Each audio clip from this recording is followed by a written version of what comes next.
La alquimia es una de las ciencias cuyo solo nombre evoca ya las más contrarias y diversas reacciones: atracción, desprecio, curiosidad, incertidumbre, sentimientos opuestos, provocados en parte por la falta de información concisa sobre su origen y desarrollo. La misma palabra alquimia parece tener una procedencia dudosa. Muchos afirman que la expresión actual, legada directamente por los árabes, puede ser dividida en dos partes: el artículo al y el término kemia, que significa tierra o suelo negro. Según esta hipótesis, los musulmanes se referían a las oscuras tierras de Egipto, donde habrían aprendido los primeros secretos de la misteriosa ciencia. La figura del filósofo egipcio Hermes Trismegistus se consideraría entonces como padre del saber humano, y de ahí derivaría el término hermético, que con tanta frecuencia aparece relacionado con la alquimia. Pero no solo del país egipcio provienen los primeros escritos sobre esta actividad, sino también de las lejanas tierras de China. En el año 140 apareció en aquel país el primer tratado alquímico, y las ideas que contiene aparecen estrechamente relacionadas con el taoísmo. El hecho es que se han hallado tanto escritos griegos, citando a los orientales, como referencias egipcias en los textos árabes.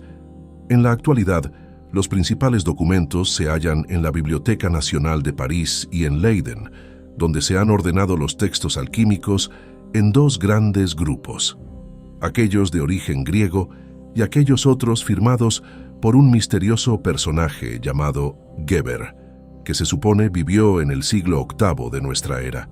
Estudios más cuidadosos han demostrado que no todas las obras atribuidas originariamente a Geber fueron en realidad escritas por el científico árabe. A medida que el influjo árabe se iba adentrando en Europa, nuevos hombres se dedicaron al estudio de la nueva disciplina. Paracelso e incluso Newton, el primer gran científico moderno que, aunque no se dedicó por completo a la alquimia, la citó con frecuencia en sus obras, y se dice que mandó construir un pequeño laboratorio en el Trinity College para estudiar los misterios de la transmutación. Dejando aparte su faceta misteriosa y oculta, hay que hacer notar que la alquimia contribuyó de forma muy importante al progreso de la química de laboratorio. Nuevos aparatos como el alambique y nuevas técnicas como la destilación se convirtieron en algo de uso cotidiano, al mismo tiempo que se descubrían sustancias hasta entonces ignoradas como el ácido sulfúrico, el agua regia, el ácido nítrico o el amoníaco.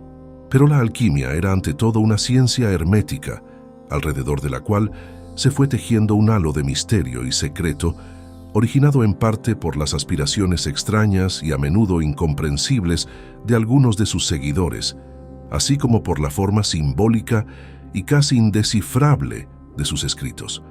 No es fácil resumir en pocas palabras la labor de un alquimista. Esta se centraba especialmente en tres facetas distintas. Por una parte, la búsqueda de la piedra filosofal, en presencia de la cual todos los metales podían ser convertidos en oro. En segundo lugar, el descubrimiento del elixir de larga vida, imaginado como una sustancia capaz de evitar la corrupción de la materia. Y por último, la consecución de la gran obra, cuyo objetivo era elevar al propio alquimista a un estado superior de existencia, en una situación privilegiada frente al universo. La lectura de una obra alquímica es extremadamente ardua para un no iniciado. El lenguaje alquímico parece abstracto, absurdo, incomprensible, pero en realidad es esotérico y místico, saturado de códigos, de símbolos, de referencias que confunden al profano. Trampas y desvíos son frecuentes. Carl Gustav Jung es una de las figuras más importantes de la psicología transpersonal, así como uno de los simbólogos más considerados de este siglo, tanto en el campo de la mitología como en lo que respecta a la interpretación de los sueños, y un gran conocedor de corrientes esotéricas como el gnosticismo cristiano, el tantra, el taoísmo, el I Ching y la alquimia. Entre 1912 y 1919, tras separarse de Freud, Jung fue sujeto más paciente que activo, al parecer, de una irrupción casi incontrolable de imágenes provenientes de lo que él denominaría inconsciente colectivo, que fueron en sí la materia prima, que en opinión de su secretaria personal Aniela Jaffe, hizo posible la producción intelectual a la que se dedicó durante el resto de su vida.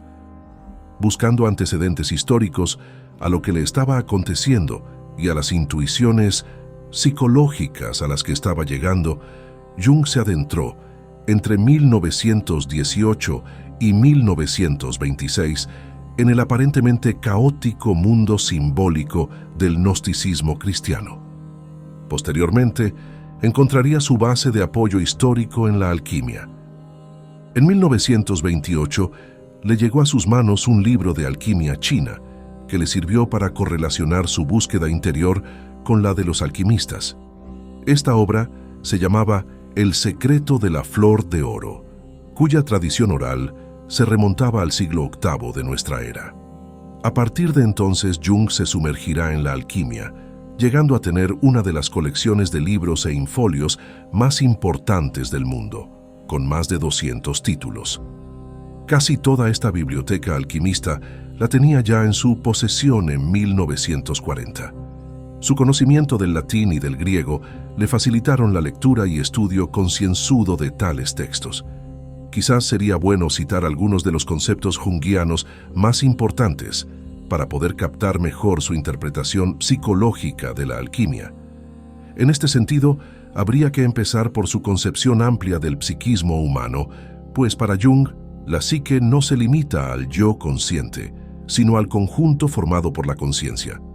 El ser consciente cuyo eje rector es ese yo, el inconsciente personal, lo vivido pero sumergido en el fondo de la psique individual, y el inconsciente colectivo que rodea a ambos por todos los lados, y que está constituido por una serie de nódulos psicoideos, a los que llamó arquetipos, los cuales son los referentes inconscientes que modulan la producción de imágenes simbólicas, e incluso de los comportamientos y pautas de conducta más elementales del ser humano. Este gran hermeneuta suizo comprendió con el transcurso de los años que lo físico y lo psíquico son las dos caras de una misma moneda, que lo externo y lo interno se encuentran profundamente vinculados, que, como es arriba, es abajo, que el espíritu y la materia se encuentran hermanados en una unidad que él llamó psicoidea, y que no es sino el unus mundus de alquimistas como Dorneus. Y este ámbito psicoideo que caracteriza el inconsciente colectivo se plasma en el mundo humano de forma física y psíquica, en una correlación sincronística con la máxima hermética que dice, como es adentro, es afuera. Jung ve la finalidad del opus alquimista, por un lado, en el conocimiento de uno mismo, que es al mismo tiempo conocimiento de Dios, y por otro lado, en la unión del cuerpo físico con la denominada unio mentalis, la cual está formada por alma y espíritu y se produce a través del conocimiento de uno mismo. A partir de este tercer nivel del opus, se produce, como él explica, el unus mundus, el único mundo, un premundo o mundo primigenio platónico que es a la vez el mundo del futuro, o bien el mundo eterno. La alquimia, para Jung, era ante todo una búsqueda espiritual en la que el alquimista, tratando de encontrar el espíritu mercurial, el antrofos, en los elementos de la naturaleza, en la materia, terminaba por hallarlo dentro de sí mismo, y donde queriendo redimir a la naturaleza, se redimía a sí mismo. El proceso de individuación, nombre dado por Jung a la tendencia innata de la psique humana a encontrar su centro, su sí mismo, es un camino progresivo de autoconocimiento, de desvelamientos de las proyecciones que nuestro inconsciente personal emana de forma natural.